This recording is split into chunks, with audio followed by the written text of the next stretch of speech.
Você está ouvindo Dois Nerds e uma Bíblia, seu podcast de teologia e cultura pop.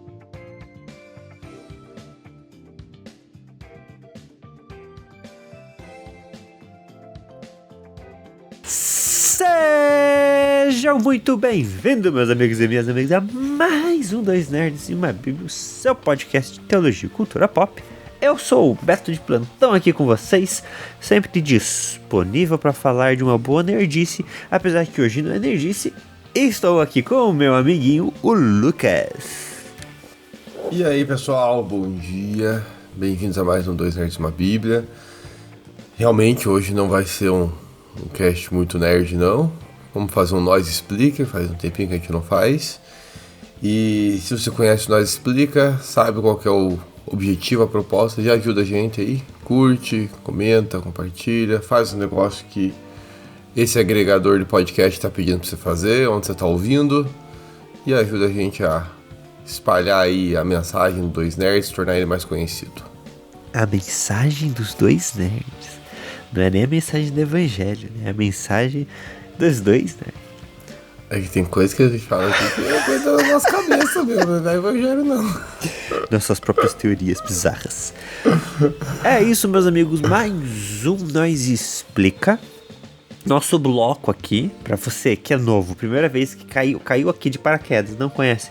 O Nós Explica é um bloco onde a gente pega alguns termos da teologia um pouco mais técnicos e tenta deixar ele mais simplificado pra vocês, explicar de forma leve. São normalmente temas que a gente brinca que na faculdade de teologia precisariam de pelo menos 6 meses e a gente vai resumir em 30 minutinhos.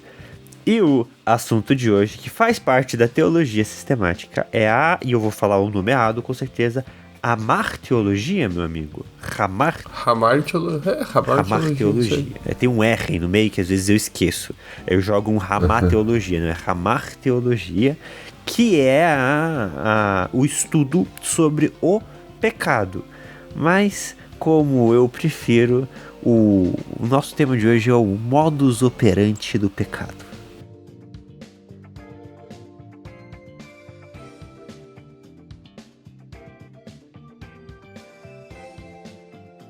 É isso aí, o pecado é o nosso tema, nós vamos falar um pouquinho sobre esse assunto. Um assunto que na teologia pode ser explorado de diversos pontos de vista. Falando aqui bem rapidinho, né? Dentro da teologia a gente pode estudar pecado do ponto de vista do ser humano, que seria o estudo do pecado com a antropologia. Pode estudar o pecado a partir também da obra de Cristo para resolver esse problema, que é a soteriologia. Depende muito. Tem vários jeitos de a gente estudar o pecado. E o pecado é um assunto teológico que nós precisamos estudar para que faça sentido os demais assuntos. Então é um assunto muito importante dentro da teologia. Afinal, o pecado, a transgressão da lei, o errar o alvo, como a gente aprende geralmente nas nossas igrejas, quem vem de berço cristão já deve ter ouvido esse conceito, né? O errar o alvo. Com certeza. E pecado é justamente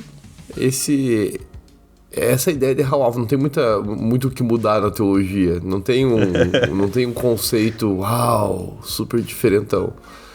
A ideia é, de fato, tem algo que é dito, tem um objetivo a ser alcançado. E quando o ser humano erra esse alvo, erra esse objetivo, ele acabou de cometer um pecado. Esse é o conceito mais básico, mais simples, e que a gente não precisa ir encontrar outro para entender o pecado. Ele surge, no caso do ser humano, ali em Gênesis 3, com a queda, né, de Adão e Eva, para a tentação que a serpente ali, que é Satanás, provoca com eles. Ah, mas o pecado já existia antes, já não existia. Então, parece que os anjos pecaram também, só que não temos muita informação sobre isso. Apenas é dito que os anjos caíram em algum momento. Como Satanás está provocando ali o pecado, ele já deve estar sofrendo as consequências da queda. Agora, antes dos anjos, alguém mais pecou? Quem criou o pecado? Aí são coisas que a Bíblia não explora muito para além do que disso. É o ser humano, peca pela primeira vez ali no Éden. Os anjos pecaram em algum momento depois de serem criados e antes dos eventos de Gênesis 3. Mais que isso, mistérios. Teoria, mas Satanás, o pecado dele, o orgulho, cantando no coral celestial, pode ser. Mas não tem como afirmar se aí foi isso, se não foi isso. Mistérios. Na parte da teoria, a gente pode ir pro lado que a gente quiser, né? Agora, na parte do que a gente tem da Bíblia, a gente se mantém nisso, né? Também tem um pessoal que fala assim, quem criou o pecado? Não é uma questão de se criar, né? Não é algo que se cria, é simplesmente o não realizar a obra escolhida por Deus. Automaticamente está sendo realizado o pecado, não é algo que se cria. Deus criou o pecado, a partir do momento que Deus falou assim, faça A, alguém faz B, o pecado surge. Exato. Não existe uma criação, existe uma ação, né? Também é legal a gente pensar um pouco nisso, que não... o mal foi criado, não. A partir do momento que você tem um elemento ali guia, e esse elemento guia é ignorado, há uma consequência. Essa consequência é receber um nome, pecado. E talvez também ainda nessa parte mais introdutória de definição, o ser humano ele não era perfeito, ele não era maravilhoso, ele não era... Então, perfeito, eu não sei bem dizer qual que é o conceito de perfeito. O ser humano não era Deus, nunca foi e nunca será. Então, o que é o conceito de perfeito, eu acho que é algo que a gente tem que pensar também, né? O ser humano era uma criação muito boa, isso sim, mas era um ser livre. E a liberdade desse ser humano era uma liberdade muito boa. E para ser liberdade de forma plena, ele tomou decisões.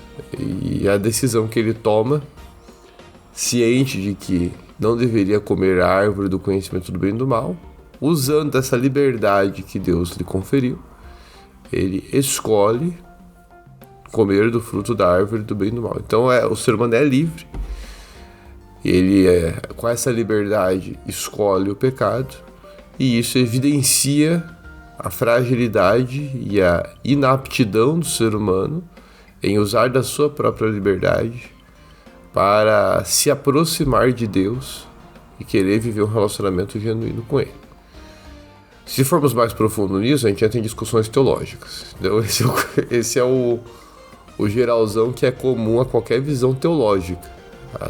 O ser humano era livre, é livre, e o pecado demonstra que só com a liberdade humana nós não conseguimos nos aproximar de novo de Deus. Precisa ter um algo a mais aí. E aí o que é esse algo a mais, como ele se envolve com a gente, tem as discussões teológicas. E uma outra questão importante também, o pecado ele é um estado. Então nós somos pecadores, independente das nossas ações. E o pecado são ações. São esses dois conceitos também. Os dois são pecado. Mas às vezes na Bíblia vai aparecer, nós éramos pecadores, como se fosse um estado do ser. Isso é pecado. Nós somos pecadores desde o ventre. Todos pecaram e destituídos foram na glória de Deus. Mesmo as crianças, portanto, são consideradas aqui pecadoras. No entanto, crianças não têm moralidade para praticarem um pecado de forma intencional, voluntária e livre. Criança aqui eu estou colocando recém-nascido. Aí não tem uma moralidade bem desenvolvida para intencionalmente praticar o mal. E aí vem a outra distinção. Os pecados cometidos de forma livre, intencional, voluntária, por conta da nossa moralidade. Adão e Eva, quando pecam no Éden, se tornam pecadores em natureza e começam a praticar pecados e transmitem isso para as gerações futuras. Muito bom. Então, é importante a gente pensar em tudo isso, levar isso em consideração. Um dos problemas muito grandes que a gente vive hoje em dia, que tem um pouco a ver com totalmente a ver com isso, é a relativização do que é o não pecado. É importante a gente ter esse cuidado, a gente compreender que há coisas que não são relativas. Há coisas ali na Bíblia que são claras, e esses 3 pontos aí que o nosso amiguinho levanta, principalmente levantado em Gênesis 3, eles mostram isso, né? sobre o quanto a gente conhece a nossa moral e a nossa identidade. Tudo isso se destrói diante do pecado e acaba se tornando um caminho de consumo. A pessoa vai sendo consumida por isso. E é muito doido pensar nesse rolê. A grande diferença da pessoa que é pecadora, né? Somos todos pecadores. Mas a pessoa que vive em pecado, que não abre mão das ações erradas, que propositalmente escolhe qualquer tipo de depravação. Então, o pecado ele vai consumindo. E a gente vive hoje uma sociedade que aceita muitas coisas que antigamente eram consideradas pecado. Né? Questões éticas e morais que a gente olha hoje e a gente fala assim, não tem tanto problema, porque a gente vai ficando amortecido por isso. Há um certo nível de amortecimento, principalmente quando a gente olha para a situação social do mundo. Porque tem muitas pessoas que vão levantar o que é ou não pecado por não terem um conhecimento de Deus, de relacionamento com Deus tão grande, elas vão um pouco mais numa questão social. E aí quando determinados assuntos vão sendo aceitos pela sociedade, automaticamente as pessoas vão migrando do que é errado ou não. Mas a sociedade nunca é o parâmetro é sempre Deus, é sempre a Bíblia. Tanto é que entender como o pecado funciona nos ajuda também a não ficar presos, a tentar especificar ou delimitar demais. Mas qual é o pecado que eu estou cometendo? Mas qual que é o nome? Às vezes não vai ter nome, mas talvez todo o modus operandi da questão, talvez toda a forma como essa questão, essa prática está envolvendo o seu ser, isso aí demonstra que temos um pecado surgindo com bastante força. Então tem que analisar, acho muito mais do que tentar definir o que é. Mas será que pecado é esse que eu estou cometendo? Muito mais importante isso é entender como isso está afetando a sua dinâmica, né, de vida, de relação com Deus, e dessa forma discernir se você está sendo uma vítima do pecado ou não.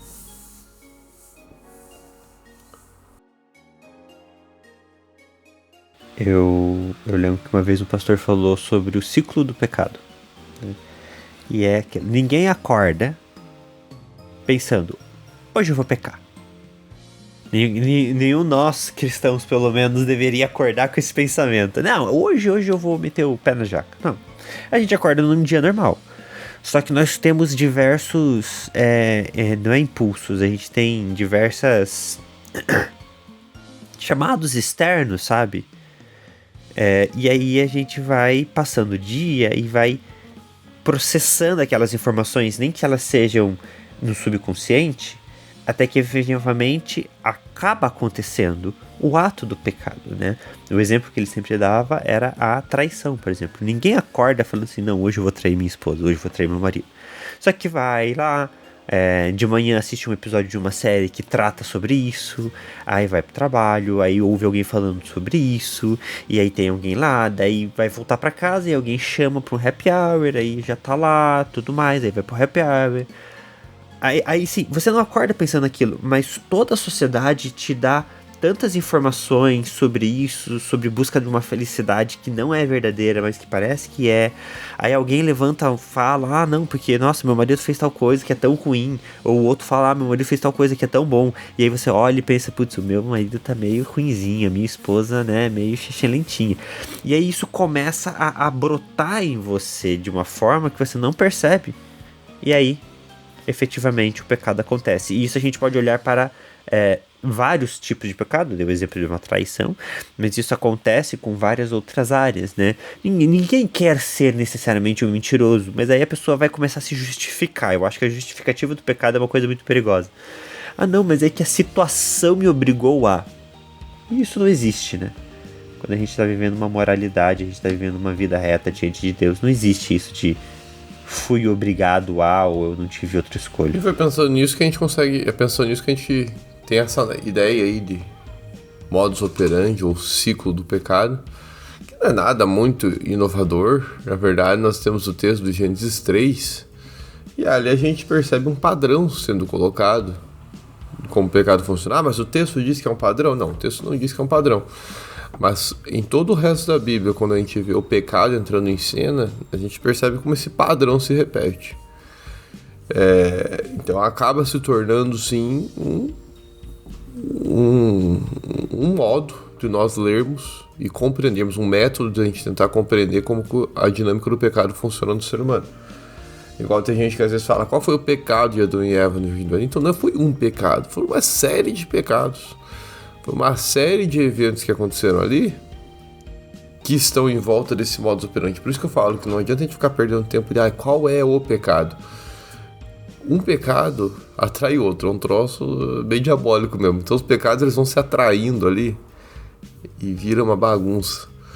Então ali em Adão e Eva você pode ter orgulho, ali em Adão e Eva você pode ter falta de fé, incredulidade, ali em Adão e Eva você pode ter mentira. Então tem uma série de pecados, egoísmo. A gente tem uma série de pecados que a gente poderia elencar aqui em Adão e Eva, no texto de Gênesis 3. Então não tem como ser só um, não. Mas nós temos um padrão estabelecido, para quem não sabe o que está ali, em Gênesis 3, quem está com preguiça de abrir a Bíblia, quem não vai abrir a Bíblia. É um texto da queda, é um texto bem conhecido para quem já vem de berço cristão. Então, Deus criou o mundo, Gênesis 1 e 2. Esse mundo era muito bom. Deus criou o homem, um ser livre, coloca nele fôlego de vida, coloca nele a sua imagem e semelhança. E ele dá uma série de mandamentos para esse ser humano. Então ele manda esse ser humano cultivar e guardar o jardim, por exemplo. Ele manda esse ser humano dominar sobre essa criação. Ele manda o ser humano dar nome aos animais. Ele manda esse ser humano multiplicar e frutificar, então eles têm que se reproduzir. Eles têm uma série de ordens e ele também dá uma ordem para esse ser humano. De todas as árvores do jardim eu estou dando para vocês como alimento, como fruto. Mas, exceto da árvore do conhecimento do bem e do mal. É porque o dia que vocês comerem do fruto desta árvore, certamente vocês morrerão. E Gênesis 3 nada mais, nada menos mostra do que Satanás, daí na forma de uma serpente aparecendo para Eva, a qual está próxima a esta árvore, e tentando Eva de tal forma que ela ceda, aceite comer deste fruto e ainda o ofereça a Adão, seu marido. E ali nós temos a queda do ser humano, queda aqui como ceder ao pecado. E dentro dessa tentação da serpente a gente percebe algumas questões que acontecem ali do pecado com Eva e que demonstram esse padrão de como o pecado age. A primeira coisa que a gente percebe ali nesse relato é como o pecado ele atinge a base do conhecimento humano. A serpente ela chega para Eva e começa a manipular informações que ela já tinha a respeito da árvore do conhecimento do bem e do mal. Então Eva, por exemplo, tinha a seguinte informação que Deus deu a ela: no dia que comerem, certamente morrerão. Isso é um conhecimento. O que a serpente fala quando Eva vai lá? Não vão morrer. Calma aí, então, quem está certo? Deus ou o agente do pecado aqui, o diabo? No final das contas, Eva acredita no diabo. Só que o que acontece é o que Deus tinha dito antes. Porque Deus, no final das contas, é quem estava certo, é quem estava falando a verdade. Mas o pecado, ele é esse negócio irracional. As coisas são claras, o caminho, o conhecimento verdadeiro é claro, e o pecado vem e confunde esse conhecimento escrachado, escancarado, evidente, e torna esse conhecimento ilógico. Esse conhecimento manipulado, esse conhecimento deturpado, a gente consegue perceber, inclusive, em outras realidades humanas. Como que isso se torna uma realidade dentro da nossa vida particular, né? Saindo um pouco da Adão e Eva, vindo para a contemporaneidade. Nós, quando pecamos, não sei se vocês já se defrontaram com isso, mas nós, quando pecamos, às vezes cometemos uns pecados tão irracionais, e aí quando a gente se arrepende, a gente olha para trás e pensa, cara, como que eu fiz isso? Estava tão evidente, estava tão óbvio. Eu sabia o que era o certo. Acho que esses são os pecados, a gente chama aí de pecados, às vezes involuntários e tudo mais, mas é curioso quando a gente conversa com alguns cristãos, pessoas que hoje têm consciência de que pecaram, e a gente conversa com ela e fala, cara, eu sabia, a pessoa admitia, eu sabia o que era o certo, eu sabia que eu não podia fazer isso, mas eu fui lá e fiz. Por quê? Porque eu quis. Aí a gente vai vendo o que Paulo fala muito em Romanos 7, né? O confronto entre o que eu quero e o que eu não quero, porque tem um lado em mim que não quer, mas tem um lado em mim que quer, e eles estão numa guerra constante e insistente. O pecado é uma irracionalidade. Pensa, Adão e Eva tinham uma relação com Deus ímpar. Deus caminhava no jardim com eles todos os dias. Deus falou para eles de forma oral. Deus, o criador deles, falou: vocês morrerão. E ainda assim, mesmo diante dessa realidade muito próxima de Deus, eles disseram que Deus estava mentindo. Entenderam que o conhecimento de Deus não era suficiente e verdadeiro. Os anjos, seres criados e que moravam diretamente com Deus no céu, esses seres que conhecem o poder de Deus, os atributos de Deus, esses seres pecaram. Pecado é um troço irracional e que mexe com o conhecimento humano e deturpa esse conhecimento de forma nociva. Segundo passo desse modus operandi do pecado é quando ele atinge a moralidade. O fruto, por causar a queda, esse fruto ele é algo ruim, portanto. Se ele causa a morte, ele não é algo bom, é algo ruim. Mas nós percebemos em Eva, conforme ela está ouvindo a serpente e apreciando a árvore, que de repente essa árvore que é perigosa, ruim, venenosa, tóxica, conforme Eva contempla esta árvore, ela vai se tornando desejável, bonita, e vai tornando-se mais apetitosa para Eva. Aquilo que moralmente deveria ser visto como algo nocivo passa a ser visto como algo moralmente agradável, moralmente bom. O pecado atinge a base da nossa moralidade. Não é simplesmente uma questão de o que é a verdade e o que não é verdade, mas também o que é bom e o que é mal. O pecado faz a gente confundir isso. De tal forma também que as pessoas, vou pegar o exemplo que o amiguinho deu aqui, sobre a tentação. De tal forma que mesmo a tentação do adultério, né, do desejo de traição, isso é moralmente ruim. Nós, no âmbito cristão, somos criados com a ideia de que traição, adultério, é ruim, é mal. Mas o pecado, às vezes, ele é tão ardiloso, e assim como ele manipula a verdade do que é certo e errado, ele manipula essa verdade do que é bom e mal, e que tal pessoa pode chegar à ideia de que o pecado da traição, do adultério, é algo bom. No sentido de, o outro não me atende, o outro falhou muito em cumprir também a sua parte do relacionamento, então eu não me vi com outra opção. Eu precisava me satisfazer de alguma forma e encontrar felicidade de outra forma. Manipulação do que é bom e do que é mal. Não há justificativa para isso. E a pessoa, ela vai se convencer desse fato.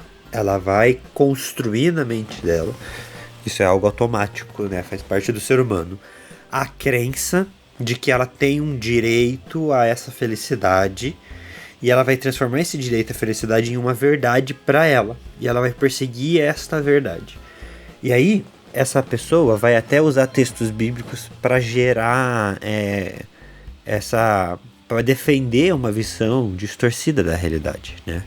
Ela vai falar assim, não, mas Deus, a salvação de Jesus, a salvação de Deus veio por nós para que nós fôssemos livres, para que nós tivéssemos alegria, né? E aí ela começa a trazer esses termos que são verdadeiros, mas dentro de uma visão deturpada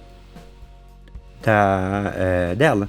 Então, se Deus é a felicidade, então eu vou encaixar Deus no que eu considero ser felicidade. Ao invés de olhar para a Bíblia, ao invés de olhar para a revelação e ver o que é a felicidade na revelação, o que é a verdade na revelação, o que é a alegria na revelação, a gente vai se moldando e buscando nossos próprios conceitos de. Então, hoje, eu acho que é uma das coisas que mais tem acontecido. E vem dessa base da moralidade, né? Então a gente vem construindo uma moralidade quebrada. Os séculos vem construindo essa moralidade quebrada. E essa moralidade quebrada, ela vem invadindo a igreja. Boa. Né? E a gente vê o pecado entrando dentro da igreja. Por quê? Porque essa moralidade quebrada acontece. Aí você vai ter casos que as pessoas acham mais importante, sei lá, ocultar coisas para manter o bom nome. Mas a verdade ainda está sendo destruída. Então, essa moralidade ela vem invadindo. E aí é muito difícil, porque daí uma das coisas que a gente vem estudando em apologética atualmente é isso, né? Como que eu ensino o meu filho em um mundo moralmente quebrado, que ele tem que respeitar, viver, compreender essa moral quebrada do mundo, mas saber que é errada, é pecaminosa e a moralidade correta é a de Deus. Boa. Questões de moralidade são talvez o maior desafio. Verdade e moralidade, né? Essas questões que a apologética está enfrentando. De fato, nesse mundo de pós-verdade que a gente vive, né? Pós-moderno, modernidade líquida, esses termos bonitos que a gente criou nas ciências humanas, esse mundo torna cada vez mais desafiador. E por isso que a importância da Bíblia se tornar o centro, de fato, daquilo que das definições teológicas que nós trazemos. Porque quando eu mexo com verdade, mexo com moralidade, eu vou mexer com o último passo aí desse ciclo de pecado, desse modus operandi do pecado, que é a nossa identidade nesse processo, né? Quem eu sou nesse processo? Se a verdade está sendo manipulada e se a moralidade está sendo manipulada, consequentemente o conceito e a compreensão de quem eu sou, o autoconhecimento, também vai ser manipulado. No caso ali em Adão e Eva, eles são criaturas formadas por Deus, só que a serpente coloca como uma das suas táticas de tentação de que eles serão como Deus. E ali ela deturpa totalmente a identidade de Adão e de Eva. Ao comerem do fruto, de certa forma, eles estão dizendo que eles querem ser como Deus. E nenhum de nós consegue chegar nesse nível, né? É muita arrogância da nossa parte achar que seremos Deus. Mas isso, de certa forma, é o modus operandi do pecado. Ao pecarmos e tomarmos as rédeas da nossa vida, da nossa situação, e agirmos conforme queremos agir, estamos, de certa forma, assumindo esse lugar de Deus da nossa própria vida. Eu sigo conforme as minhas regras, eu sigo de forma essa liberdade totalmente, esse conceito contemporâneo de liberdade, como sendo, não, você toma decisões, é você e você mesmo, sem nada mais. O texto bíblico ele coloca que após a queda existem duas opções de liberdade: ou você é livre sob o domínio do pecado, então você a sua liberdade é escravidão, na verdade, você só não percebe isso, é uma escravidão do pecado, ou você é livre como um servo de Deus, um escravo de Deus. E aí a sua liberdade, fruto da sua salvação, da salvação que Cristo proporciona para você, essa salvação ela se torna algo que te torna livre para ser escravo, para ser servo. A Bíblia não trabalha com a ideia de liberdade anárquica. Você é escravo de algo. A questão é de quem você vai ser escravo. E assim, não adianta a gente tentar deixar as coisas leves. Ai, nossa, mas eu nunca quis ficar no lugar de Deus, foi só uma mentirinha. Esse é o diálogo que dá o erro, esse é o perigo. Nunca é só uma mentirinha. Porque aquilo lá, não existe pecadinho e pecadão. Existe ir contra a vontade de Deus. Se nós não estamos na vontade de Deus, estamos na vontade de quem? Então não importa o grau do erro. O erro é o erro. E o erro representa que há outro Senhor na minha vida. Né? E quando a gente tenta se colocar no lugar de Deus, automaticamente nós estamos colocando o inimigo no lugar de Deus. Então, assim, não existe meio termo, não existe em cima do muro. Ou é, ou não é, né? Talvez se a gente fosse lá para aquele texto de Apocalipse da igreja morna que vai ser vomitada da presença do Senhor, talvez seja um pouco sobre isso. A igreja que é morna, que tenta ficar no meio termo, ela começa a abrir concessão para certas atitudes, para certo. Crente não compactua com o pecado. Ponto. Não tem como, gente. É inaceitável. Ah, então você nunca pecou. Claro que eu peco, mas eu luto todos os dias para fugir disso. Então eu acho que essa é a grande questão do pecado, é compreender que existe um processo, existe um modus operandi de como nós humanos caímos na desgraça e pecamos. E nós temos que lutar para não realizar. Erros acontecerão, pecados acontecerão, a gente sabe disso, e ninguém está isento. Não existe pessoa que não peca, não existe isso. Não importa o quão santo você esteja, o quão na unção, né? Ninguém está livre das tentações e livre de pecado. Mas há aqueles que se dão ao pecado e aqueles que lutam contra isso. Nós temos que ser aqueles que lutam contra isso, né? Não há desculpa para a gente continuar repetindo os mesmos erros. Isso aí, o pecado, ele de fato é uma realidade que a gente não tem como fugir com a nossa própria força. É por isso que precisa ter esse outro elemento, né? Porque o pecado, ele cria essa ilusão e ele nos mantém como cegos. Porque a verdade é manipulada, a moral é manipulada, a identidade é manipulada. E enquanto nós permanecermos na cegueira, na ignorância, nós vamos continuar trilhando esse caminho de pecado. Mas existe uma solução, essa solução é a salvação, né?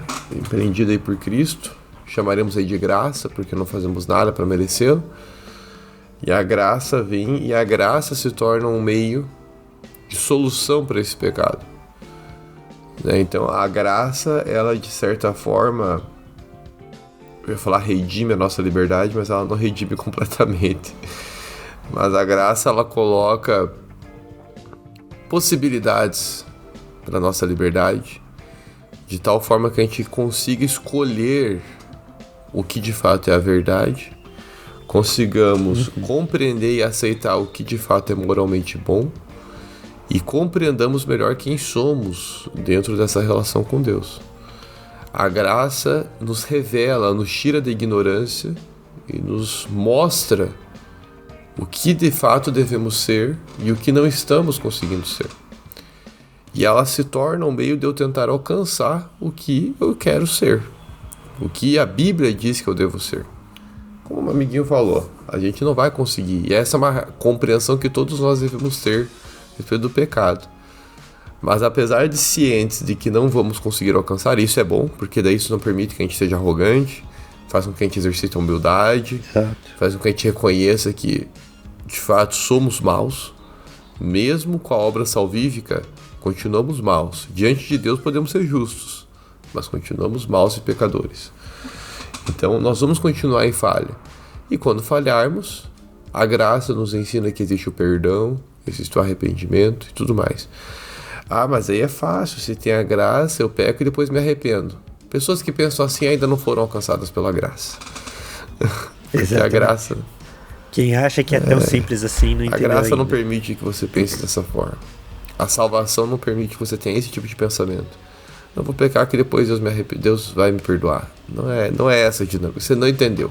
Você ainda não entendeu o que é o pecado e o que é a salvação.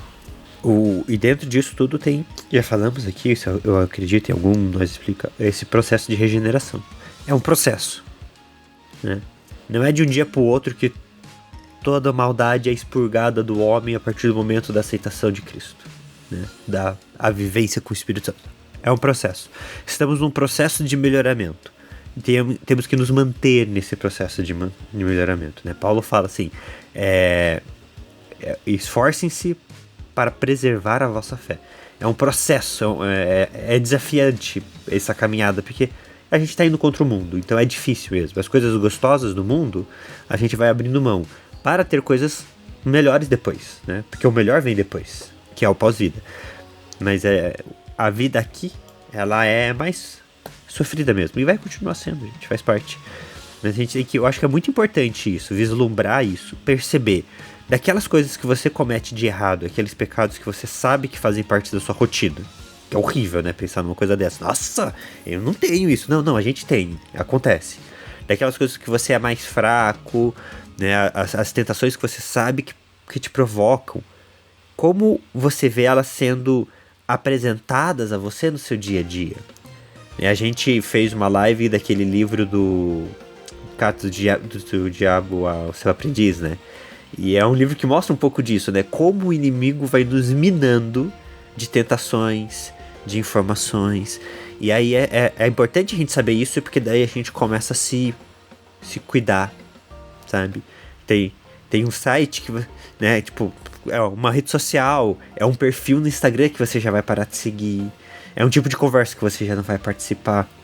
São pequenas coisinhas que vão sendo apresentadas no nosso dia que nos levam a um caminho errado. Então é importante a gente entender que existe isso, esse modus operandi, para que a gente evite-o, para que a gente vença dele. Ou na necessidade, para que a gente fuja, mas para que a gente não peque.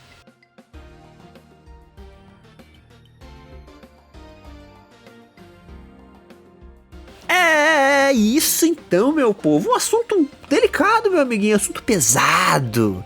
Mas aonde abundou o pecado, superabundou a graça. É isso aí. Nosso Deus é maravilhoso e Ele nos dá a oportunidade de melhorar. E mesmo diante dessas verdades, mesmo diante desse ser humano cagado e chechelento que nós há salvação, há restauração e há um futuro maravilhoso no céu com o nosso Deus. Meu amiguinho, muito obrigado por compartilhar seus conhecimentos. Meus amigos, que vocês tiveram aula com o professor de teologia sistemática, não é qualquer um que chega assim expondo dessa forma, meu amiguinho. Ai, Jesus amado. Muito obrigado, meu amiguinho. Muito bom estar com você aí essa manhã. Obrigado pelas palavras. Sempre bom falar de teologia, de nerdice com meu amiguinho aqui. Sempre bom compartilhar um pouco da palavra de Deus, um pouco daquilo que Deus tem ensinado pra gente. E espero que vocês tenham curtido. Se vocês quiserem mais Nós Explica, manda aí. Vocês já mandaram algumas sugestões, a gente vai acatando, né, na medida que a vida vai permitindo a mim e Roberto falar de alguns Nós Explica. Inclusive, nesse assunto de pecado tem vários outros assuntos, né? Poderíamos aqui falar, não deu tempo, né? Pecado imperdoável, por exemplo. O que é esse pecado imperdoável? Aí precisa de horas só para um assunto. Temos aí graus de pecado, tem pecadinho, tem pecadão, como que a Bíblia lida com isso? São outros temas. Tem interesse? Quer saber mais? Comenta aí. Vai que a gente pega um bom dia aí e consegue falar um pouco sobre esses assuntos. De qualquer forma, muito obrigado, meu amiguinho. Até mais, pessoal. Nos vemos no próximo 2 Nerds. É isso, um beijo e um queijo.